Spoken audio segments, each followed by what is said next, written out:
Hello everyone, hope you're doing well. Today in War Thunder it is time to talk about a new tech tree which is coming to the game in the next update. This is the Italian naval tech tree, and since it was been talked about for an incredibly long time, I think the first time it was announced that the Italian Navy was coming to the game was even last year in a few interviews that Gaijin did. It's nice to see some confirmation that it's going to be here in the second update of the year. And alongside it, we have a devblog for the MS-15, which is a nice little PT boat, which is also giving us a hint at what a lot of the lower ranks of Italy is going to look like. There's also been a bunch of devblogs in the past talking about light cruisers, talking about heavy cruisers, and even talking about stuff such as destroyers for the Italians. So if you want to find them, you can go to the War Thunder forum and go to the naval section. Go to Italy, and they're all labeled there in the pinned little notice. But anyway, in this video we're going to be focusing on the MS-15 and also what it's going to bring to the game. So a brief history of the machine brings us a lot of interesting facts. The first thing is, in the early years of World War II, the Italian naval systems realized that drawbacks of the MAS series of torpedo boats, which will probably be the reserve boats, if I'm honest, it makes most sense if we compare them to other nations such as the British. The vessels of the type, they had excellent speed, but let's just say they weren't exactly great at the whole being a boat thing, meaning that they struggled in their seaworthiness. So as a result, the Regia Marina began looking to find some vessels that would address this problem in the early 1940s. And the answer came from Yugoslavia, of all places.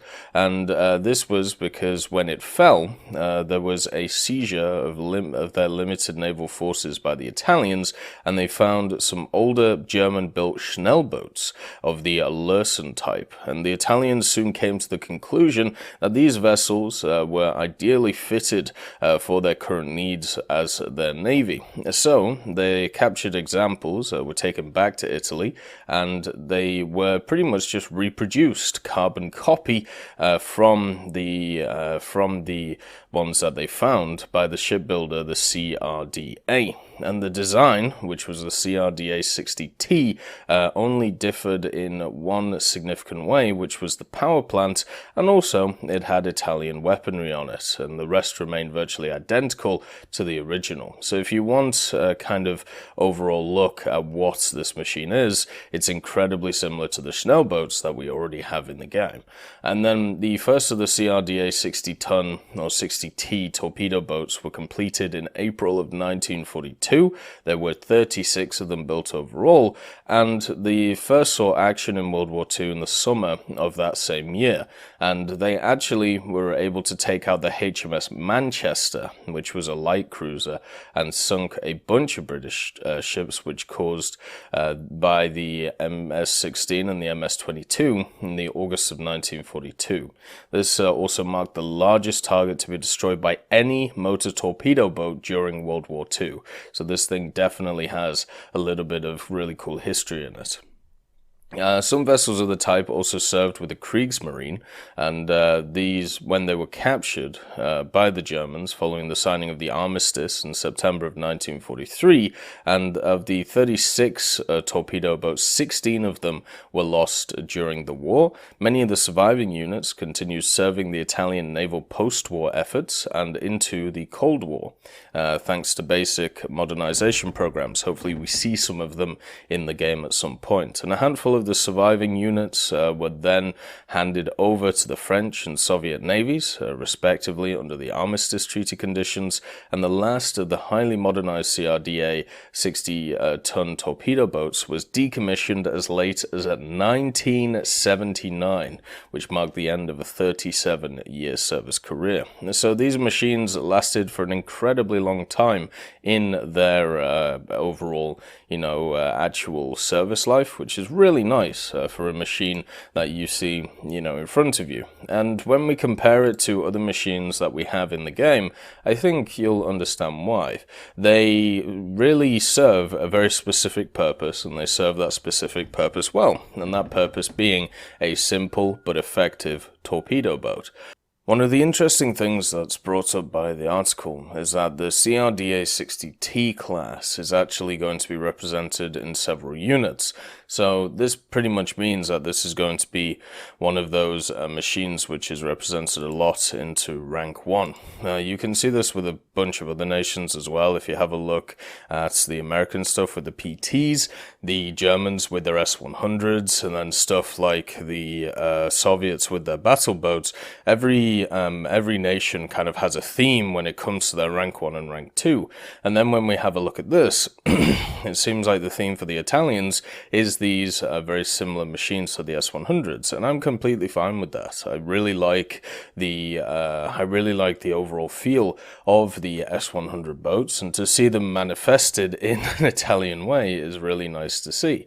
And the one which is shown here is the MS-15 1A vessel, which is the first production series of the class, and this would obviously make the backbone of the general Italian new tech tree at the bottom tiers. There is a little bit of an issue though, and that issue, if we have a look at this machine, is pretty easy to tell. And generally when you have a look at the S-100s, with this is or the Schnell boots I should say, which we see in War Thunder, one of the things which makes them very strong is their armament complements them incredibly well. And after the torpedo change a while ago, where they got rid of a lot of the delay from the torpedoes firing, the machines themselves actually are really powerful. Like, they have a lot to them. When I have a look at the power of this machine when it comes to its weaponry, it's a little bit lacking, which is a bit of an issue. So what this machine has, it has a pair of single 20mm cannon mounts on the ends of the ship. So one on the front, one on the back, and then it has access to torpedoes. But these 20mm, they are Breda 20mm, and they have 12 round clips. So 12 rounds is not a lot, if I'm honest with you, especially in naval forces, where a lot of the general, especially at low tiers, when a lot of the general damage that you can do is not really about, well, it is kind of about placement, but a lot more of it is about rapid fire and how much rounds you can get out at one time. If you can only get around 24 rounds out at once, since of course, you know, there are 2 guns, so 24, then that really isn't good enough, depending on, you know, what of course you're facing. So 12 round clips, obviously it really depends on the reload of those clips, but it just doesn't seem great. The torpedoes though are 533mm. They're very similar to the S-boot torpedoes that we see, and they have actually quite a long range on them. So these actually might have, or at least these boats might have, an ability to be able to get up-tiered quite effectively. The torpedoes, when they're fully maxed out with their modifications, so with the torpedo mode modification, they can go 12 kilometers in distance, which is quite a fair tick, if I'm honest. It's not something to be scoffed at. It's something to definitely be happy about. There's something that, at least for me, when it comes to a lot of these naval forces machines, especially with probably some kind of premiums coming up, like some kind of, you know, destroyer premium or like cruiser premium for the Italians, one of the things that has to be noted is a lot of people run like these hab and dash multiple vessel like units with navals. So what you'll have is you'll have like a PT boat in your lineup, then you'll have something like a light cruiser, then you'll have something else. If this can be that PT boat, and if it is able to do that much damage with the torpedoes, with the length of them, that's not too bad, you know. Overall though, this machine only has 19 sailors on it, meaning that its survivability isn't very large. But then again, if it's a lower tier machine, there aren't that many vehicles at lower tiers which have a lot of survivability, and that's why I kind of like it. You know, you can run around like a crazy person, you can have a bit of fun, you can shoot and just kind of go a little bit crazy. I see naval forces, as I have for a very long time, as pretty much my game mode that I go to to go and relax. I find ground forces quite stressful because I'm not very good at it, and I have to work very hard to, make sure to understand what's going on. Realistic is the mode which I play, which I find incredibly fun. And then at naval is the, you know what, let's just kind of drop everything, turn off the brain and go shoot things. And for me, when I look at the MS-15, it gives me another opportunity to be able to do that. It gives me an opportunity to be able to go around the place, just hold down the left mouse, shoot things with the 20mm, and be able to then throw torpedoes at some of the individuals. I'm kind of worried about the front 20mm. As you can see, it is flanked by these torpedoes.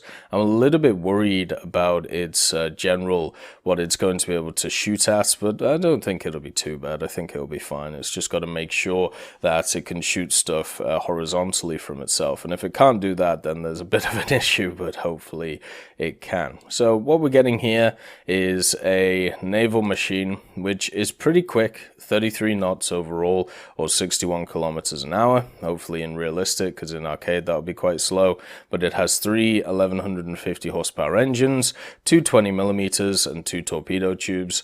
Overall, a very standard rank 1/2 machine that we can see in the game, and it's just nice to see the Italian Navy. The Italian Navy is something that isn't talked about a lot when it comes to naval forces, especially of World War II, but they had quite a formidable navy. It's something not to forget, and there was many interesting battles around the Mediterranean which they were involved in, and I hope in War Thunder they are represented well. So far with this Devblog, and so far with all of the other machines that we've seen over, the last 2 years or so of the Italian Navy, they should be represented well, but we'll have to see going forward. As always, I hope you all have a wonderful day, and I'll see you next time.